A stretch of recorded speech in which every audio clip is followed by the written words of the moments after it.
Marcus Webb's body was found at 6 o'clock on a Tuesday morning, lying in the backyard of his own house like a forgotten doll left in the sun. Sheriff Wade Mercer arrived before the ambulance, before the onlookers, before anyone had time to process what they were seeing. He had 47 years serving the law in Redemption, Texas, and thought he'd seen everything this forgotten piece of the world could offer. He was wrong.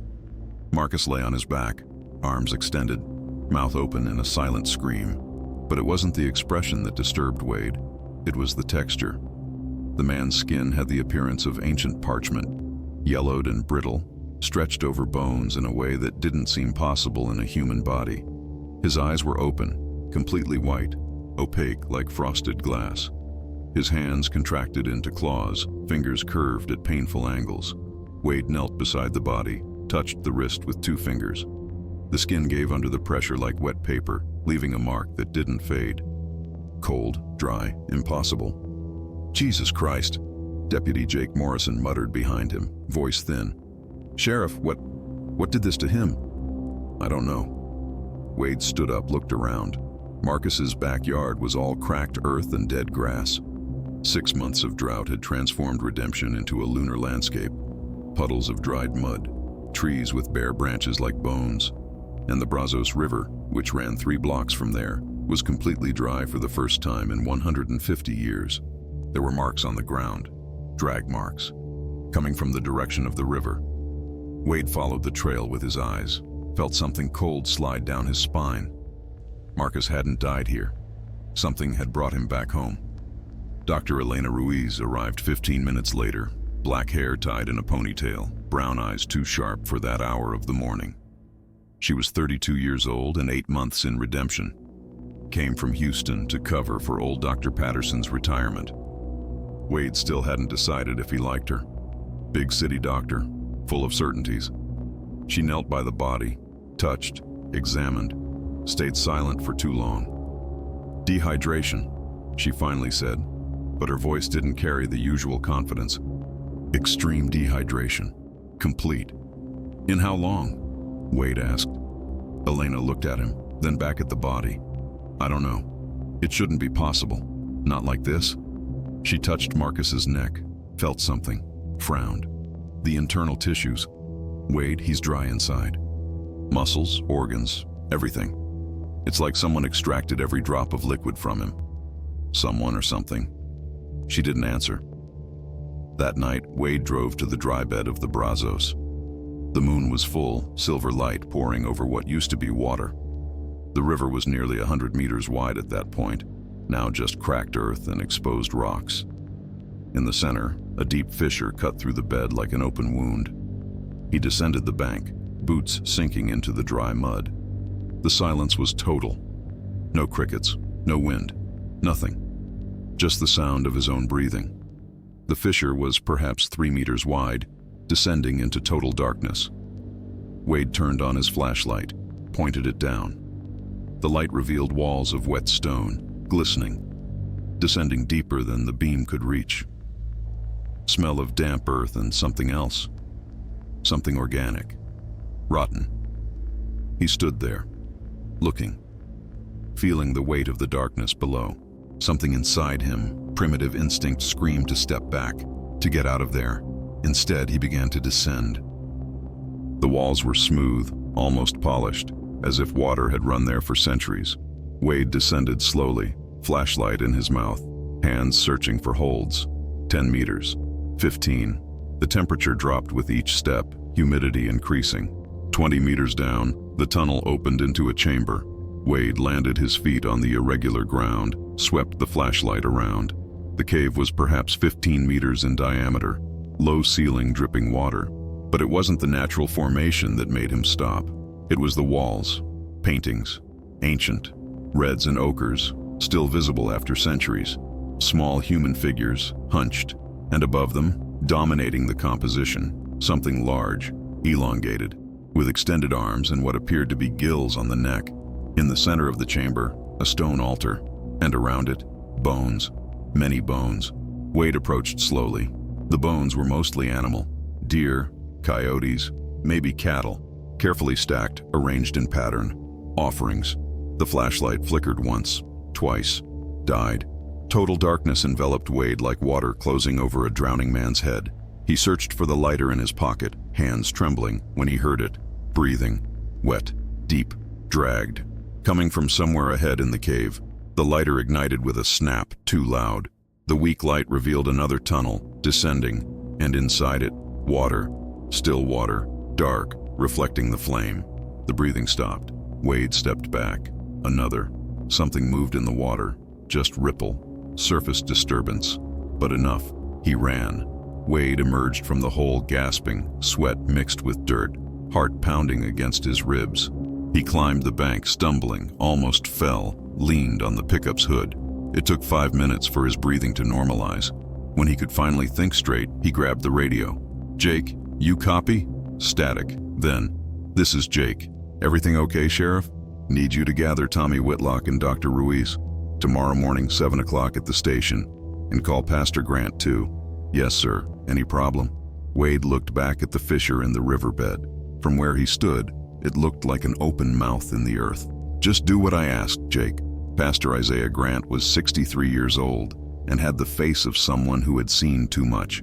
Gray hair cut short, big, thick hands, voice that filled any room even when speaking low. He was third generation of pastors in redemption, but unlike his father and grandfather, Isaiah had studied history, anthropology, native languages. When Wade finished telling what he had seen in the cave, Isaiah was very quiet. "The paintings," he finally said. "You said there was something with gills?" "Looked like it." Isaiah stood up, went to the bookshelf in the corner of the office, returned with an old leather-bound book. He opened to a marked page, turned it so everyone could see. It was a charcoal drawing, copy of a cave painting. The figure was identical to what Wade had seen. "My grandfather made this," Isaiah said, "in the 1940s. He was obsessed with the stories of the Comanche who lived here before they were expelled." He touched the image. "They had a name for this. In their language, it meant something like the drowned one, or he who lives below." Elena leaned forward, studying the drawing. Local mythology? Legend, perhaps. But all legends come from somewhere. Isaiah turned the page. More drawings. Human figures offering bowls, jars. The Comanche never fished in the Brazos. Never. They said something lived in the underground caves. Something ancient, prior to them. During droughts, they made offerings. Water, blood, any liquid. "Why?" Tommy asked. "To keep it sleeping." Isaiah closed the book. The last time this region had severe drought was in 1889. Lasted 2 years. According to my grandfather's records, 14 people died in that period. Unexplained deaths. Bodies found. Dry. The silence in the room was dense. In 1891, Isaiah continued, they built a small dam upriver, restored the water flow. The deaths stopped. Wade felt the weight of the words. "You're saying this is real, that there's something living down there?" "I'm saying we shouldn't dismiss anything." Elena shook her head. "With all due respect, Pastor, it doesn't make scientific sense. There's no creature that could..." The radio on Wade's belt crackled. Jake's voice, high-pitched, rushed. Sheriff, you need to come to Maple Street. Now. We have another body." Sarah Chen was 39 years old, 2 children, husband who worked at the refinery in Midland. She was found in the bathroom of her house, fallen beside the empty bathtub. Same condition, dried skin, contracted, white eyes. But there was more. The neighbor, Mrs. Patterson, had heard. She was on the other side of the wall when it happened. "I was watching TV," she said, voice trembling, wrinkled hands clutching a tissue. "Then I heard something, like water running in the pipes. But we don't have water to spare to waste like that." She swallowed hard. Then Sarah screamed. But it was a wrong scream, you know. Dry, muffled, like the air had left her all at once. "How long between the scream and you calling for help?" Wade asked. 2 minutes, maybe 3. I went over, knocked on the door. No one answered. I went in, and she was like that. Elena was kneeling beside the body, examining. When she looked at Wade, there was fear in her eyes for the first time since arriving in Redemption. 2 minutes, she said. This happened in 2 minutes. Tommy was examining the bathroom. The tiles around the drain were wet. Not just wet, soaked, as if a lot of water had passed through recently. "Wade," he called. "Look at this." There were marks, scratches, in the bathtub's enamel climbing up the tile walls, like nails dragging. but not human nails. The emergency meeting was called for 8 at night at the Baptist church. Wade didn't want to cause panic, but the news had already spread. 2 bodies in 2 days. People wanted answers. 62 residents showed up. Wade recognized most. Families who had been here for generations. Sunburned faces, calloused hands. Good people. Scared. He explained the basics. 2 dead, unknown cause, investigation ongoing. Asked for calm, vigilance. Didn't go into details about how the bodies were found. After him, Isaiah went up to the pulpit. "I know you're scared," he said, voice echoing. "I am too. But you need to understand something about this land. We're not the first to live here. And the people who came before, they knew things, respected things." He told about the legends, about the drowned one, about the offerings during droughts. Some people laughed nervously. Others stayed quiet, thinking. A farmer in the back stood up.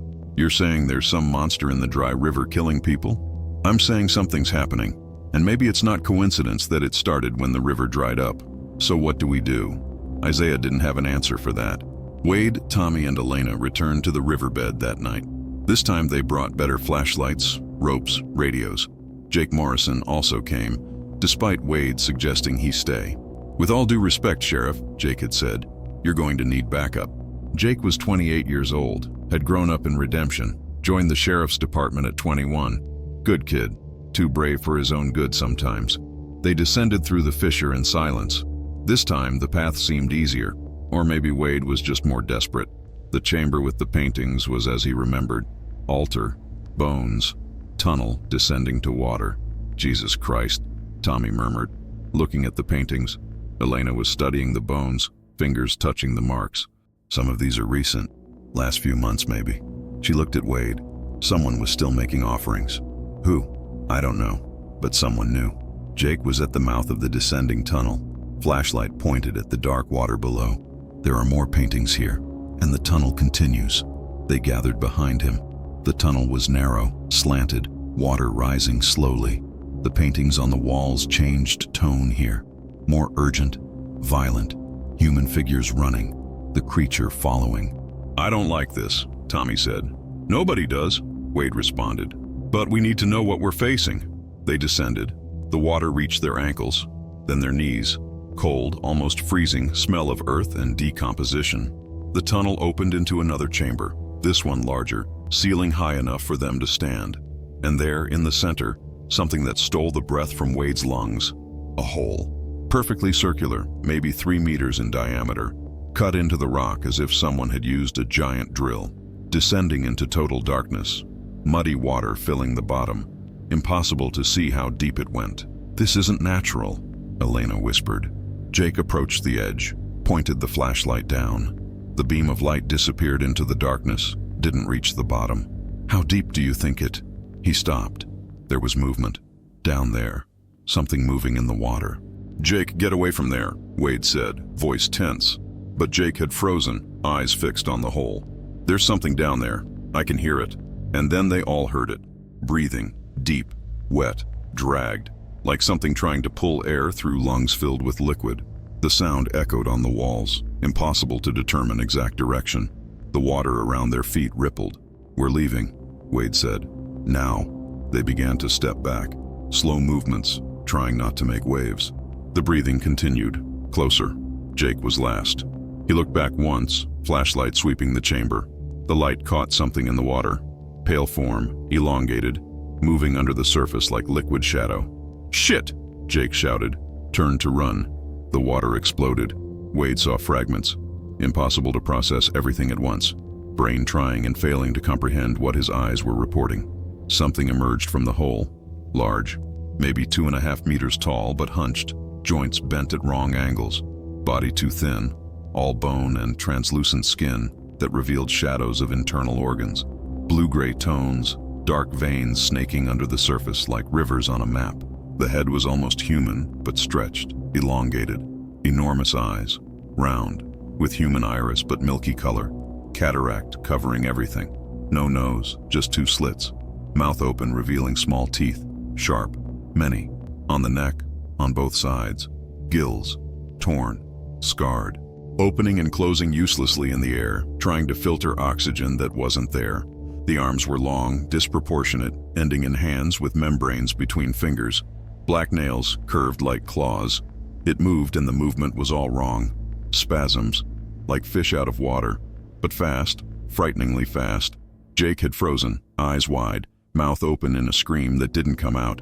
"Jake!" Wade shouted, pulled his gun, fired. The blast filled the cave, deafening. The bullet hit the creature's center mass and went straight through. The body rippled, like disturbed water. The translucent skin gave it the impact, then returned. No blood, no reaction. The creature didn't even pause.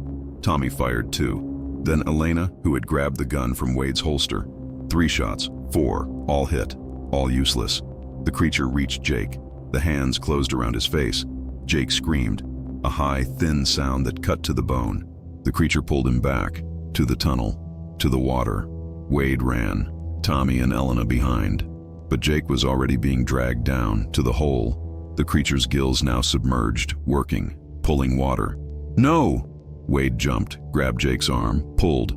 For a second, they stayed there. Wade holding Jake, the creature holding Jake. Force against force. Wade looked into Jake's eyes and saw absolute terror. Then Jake stopped fighting. His body shrank, skin yellowing, contracting, eyes becoming opaque. It happened in seconds. Muscles sticking to bones, mouth opening in a silent scream. Wade let go, had to let go. The creature pulled the body down, disappeared into the darkness of the hole. The wet breathing echoed once, then silence. They left the cave without speaking, climbed the riverbed stumbling in shock. Wade vomited when he reached the pickup. Tommy too. Elena stood, shaking, hugging herself. "What was that?" she whispered. "What was that?" Wade had no answer, had no words. They returned to town in silence. 4 in the morning. Redemption sleeping, oblivious. Jake was dead, and the bullets hadn't worked. At the station, Wade called Jake's wife. Had to tell her, had to say there had been an accident, that the body wouldn't be recovered. Heard her cry. Hung up feeling hollow. Isaiah showed up at dawn. Someone had called him. "You saw it," he said. It wasn't a question. Wade nodded. It was real. Everything was real. Isaiah sat heavily. "My grandfather said he saw it once, during the drought of 1889. He was a child. Described something like what you saw." He looked at Wade. "He said bullets passed through it, that it was like trying to kill water itself." "Then how do we stop it?" Tommy asked, voice hoarse. "I don't know if we can." Isaiah opened the old book again, found the page. The Comanche never tried to kill it, didn't think it was possible. They just appeased it. Offerings, rituals, and when the water returned, it slept again. "How long until the next rain?" Elena asked. Wade looked out the window. Blue sky, no clouds, heat already rising. Weather forecast says nothing for the next 10 days, maybe more. "So we have 10 days, Tommy said, "before it kills the whole town."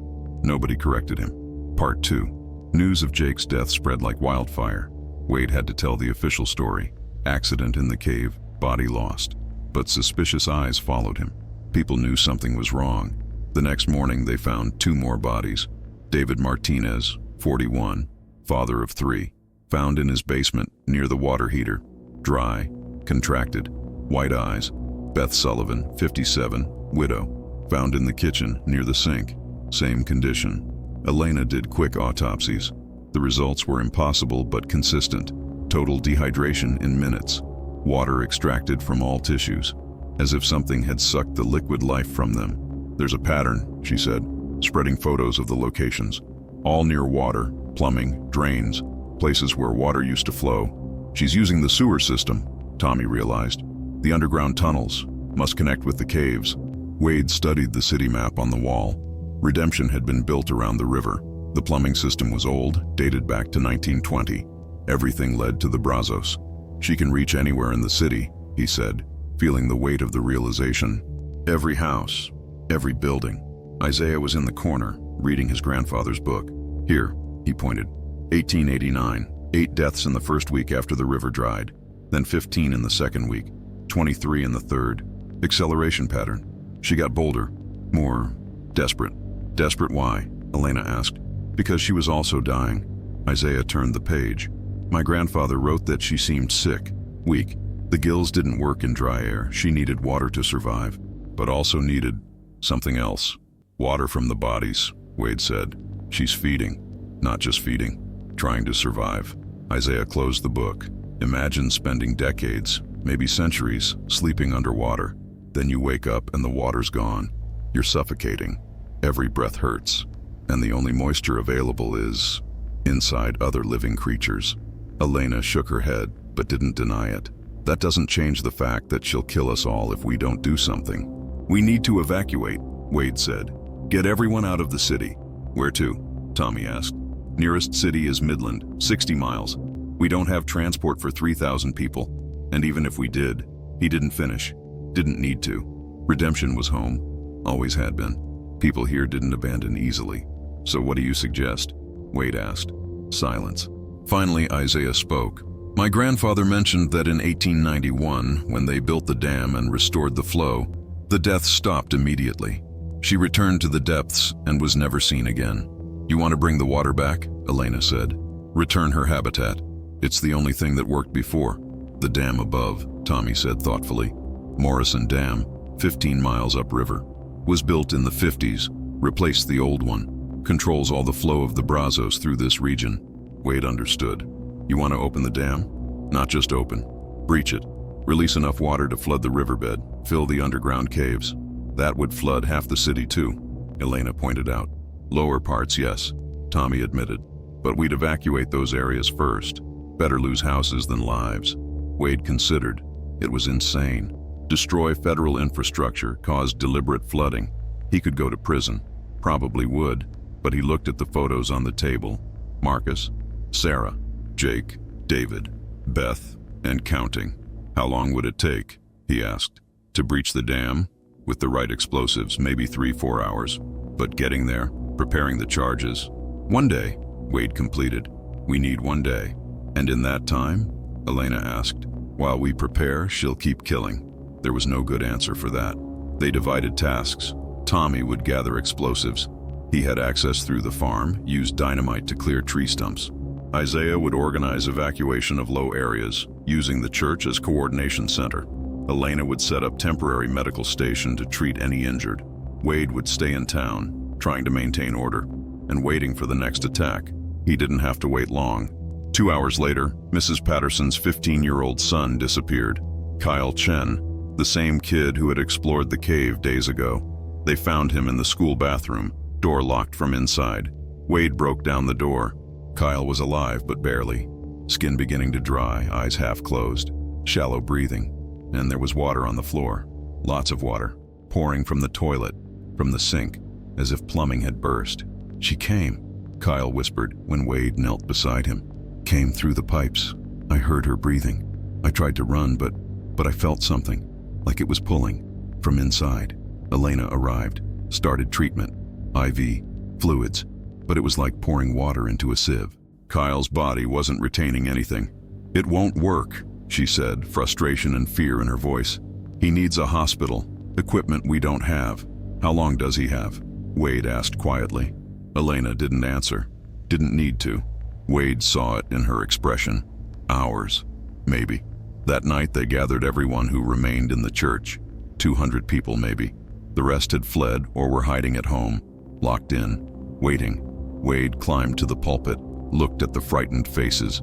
He knew most by name, had grown up with these people, drank with them, buried family members alongside them. I know you're terrified, he began. I am too. I won't lie to you about what's happening. Something came out of the caves when the river dried, something ancient, and it's killing. Murmurs ran through the congregation, some screams. Wade raised his hand. But we have a plan. Tomorrow morning we're going to breach Morrison Dam. We're going to bring the water back. Return what she seeks. He paused. This will flood parts of the city. Low streets, some houses. But it's our best chance. A man stood up in the back. What if it doesn't work? What if you flood the city and she keeps killing? Then at least we tried, Wade responded. Doing nothing guarantees we all die. Another woman holding a small child. How do we know she won't get us tonight? Wade had no answer. He looked at Isaiah, who stood up. Stay together, the pastor said. Don't separate. Keep away from plumbing, drains, anywhere with standing water. She seems to hunt the isolated alone. In groups, we have a chance. Chance? Someone shouted. I saw Tom Hendricks shoot her 6 times. Bullets went through like she was a ghost. She's not a ghost, Isaiah said firmly. She's a living creature. Ancient, yes. Different, yes. But alive. And everything that lives needs something to survive. Take that from her, and she'll leave. Or die, another man added. Isaiah neither confirmed nor denied. Wade spent the night patrolling. 3 volunteers joined him, all armed, all scared, but determined. They walked the empty streets of Redemption under starry sky, flashlights sweeping shadows. The town was silent as a grave. No cars, no voices, just dry wind blowing trash down Main Street. It looked like a ghost town, like those that dotted rural Texas. Abandoned, forgotten, swallowed by the desert. At 2 in the morning they heard it. Sound of running water. Loud, impossible to ignore. Coming from the direction of Maple Street. They ran. Water was gushing from a manhole in the middle of the street. Not just trickling, gushing, as if massive pressure had built up underneath. It rose through the asphalt, formed a puddle that grew rapidly. There shouldn't be water in the system, one of the volunteers said. It's all been dry for weeks. Wade approached, cautious. The water was dark, almost black. Strong smell of earth and decomposition. And it was cold, freezing. Something moved under the surface. Back up, Wade shouted. The creature emerged. It was different this time. She didn't attack immediately. Stood there, half in the water, half out, body hunched, gills opening and closing desperately. The milky eyes found them, and Wade saw something he didn't expect. Pain. She was suffering. The gills on her neck were torn, bleeding watery fluid. The translucent skin showed contracted, dehydrated internal organs. She trembled. She's dying, Wade whispered. The creature took a step forward. The volunteers opened fire. 10 shots, 12, all hit, all went through. The creature shuddered with each impact, but didn't stop. Couldn't stop. It was survival. She advanced on the nearest volunteer, James Crow, 50-year-old farmer. He tried to run, slipped in the water, fell. The creature was on him in seconds, membrane hands closing around his face. James screamed once, then the sound died, transformed into dry hiss. Wade and the other 2 pulled James, managed to tear him away, but the damage was done. His skin was already beginning to contract, eyes becoming opaque. The creature retreated into the water, disappeared into the manhole. James died 3 minutes later, lying on the asphalt, body shrinking until it no longer looked human. By dawn, Wade was beyond exhaustion, beyond fear, operating on pure instinct and rage. Tommy showed up with a truck full of explosives.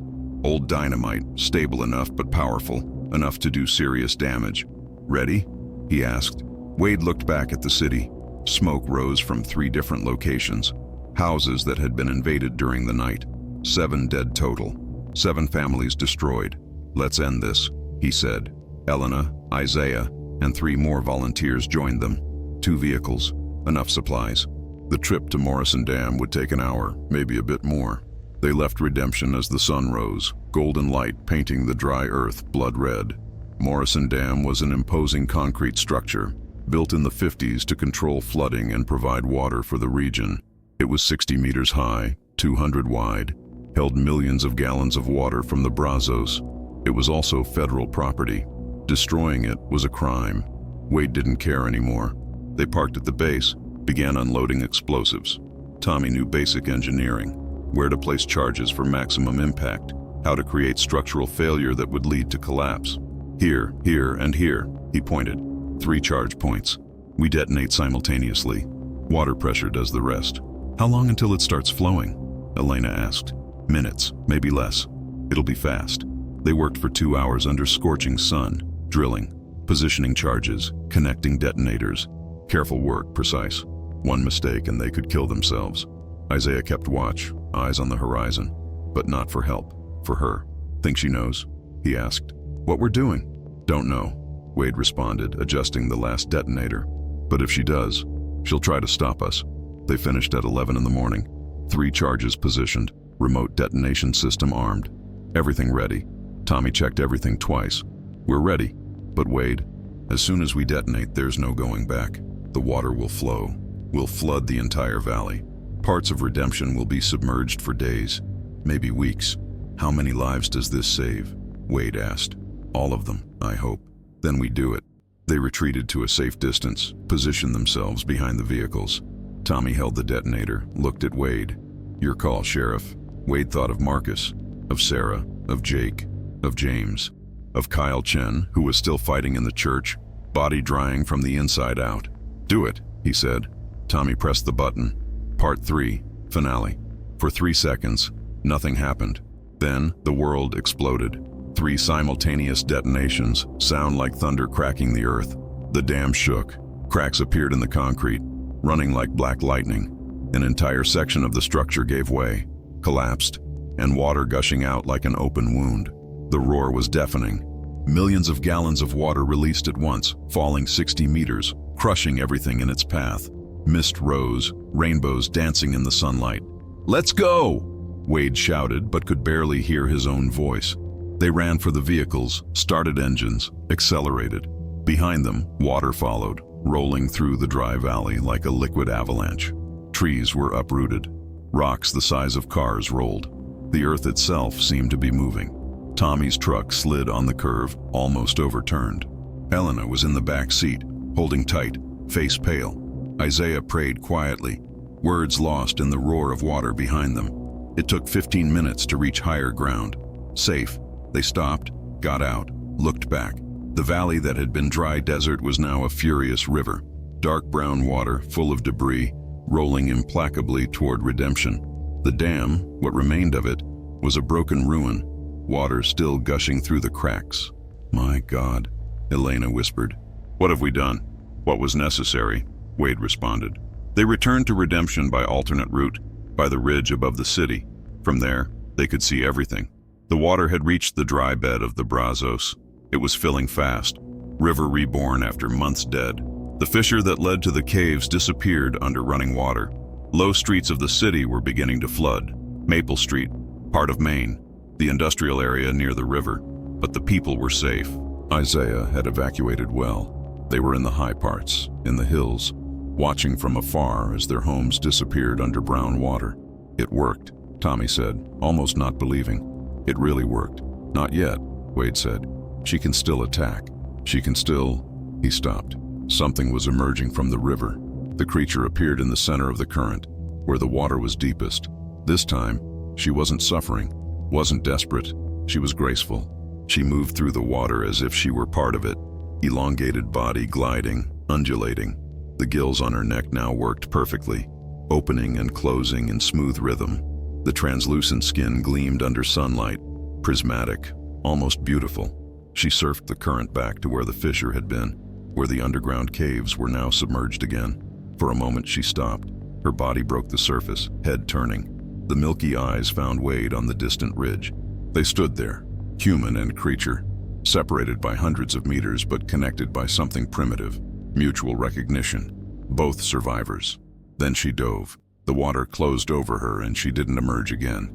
It took 3 days for the water to lower enough for people to begin returning to their homes. The damage was extensive. 32 houses flooded, 4 completely destroyed, infrastructure ruined. It would take months to rebuild, but they were alive. Kyle Chen survived. Elena managed to stabilize him as soon as the water returned, as if the presence of the river had reversed some of the damage. He would be left with scars, rough skin, slightly opaque eyes, but he would live. The other victims were buried on a single day. 8 funerals. The entire town attended. Isaiah conducted the services, voice firm despite the pain. Wade was called for federal hearing about the destruction of the dam. He prepared for prison, for charges, for the end of his career. But something strange happened. The official reports listed the collapse as structural failure due to extreme pressure during drought conditions. Accident. No one was charged. He never found out who had altered the reports, but he had his suspicions. People in high positions who knew, who had heard stories, who understood that some things were bigger than human laws. 6 weeks later, Wade stood at the riverbed. The water still ran, not as strong as before the drought, but it ran. The Brazos lived again. Elena joined him barefoot, letting the water wet her feet. "Think she's still down there?" she asked. "Yes." "How do you know?" "Because I feel it." Wade looked at the current. She never left. was always here. We just forgot. We built over her, dammed the water, thought we had controlled everything. But some things are older than us, more patient. Elena was quiet for a moment. You think it'll happen again? When there's another drought? I don't know. Maybe. Wade turned to her. But now we know. And we know what to do. Tommy appeared along the bank, carrying an old wooden box. Inside, bottles of water, gallons, canteens. Found this in the church basement, he said. Isaiah said it's tradition, from the ancient tribes. He began pouring water into the river. An offering. Acknowledgement. Wade helped him. Elena too. One by one, they emptied the bottles, returning water to water. For those we lost, Tommy said quietly. For those who survived, Elena added. Wade said nothing, just looked at the current, at the dark depths where sunlight didn't reach, and thought he saw movement, shadow gliding, ancient and patient, waiting. Isaiah Grant died 5 years later, old and at peace. Among his belongings, they found a new notebook, leather-bound, pages filled with careful writing. It was a continuation of his grandfather's work, record of the events of 2024, drawings of the creature based on witness descriptions, theories about its nature, origin, behavior, and at the end, simple instruction. If the river dries again, remember, she is not a monster. She is guardian. She is survivor. She is witness to a world that existed before us and will exist after. Respect the water. Respect the depths. And if she awakens, return what is hers. The notebook was stored in the church archives, along with the original book, 2 volumes now. 2 generations of history, and there they remained, waiting, because in Texas, droughts always return. Wade Mercer retired as sheriff in 2027. He still lives in Redemption, in a house in the hills above the river. Every morning, he walks to the bank and looks at the water. Sometimes, when the current is calm and the light is right, he swears he sees something looking back, something patient, something that remembers.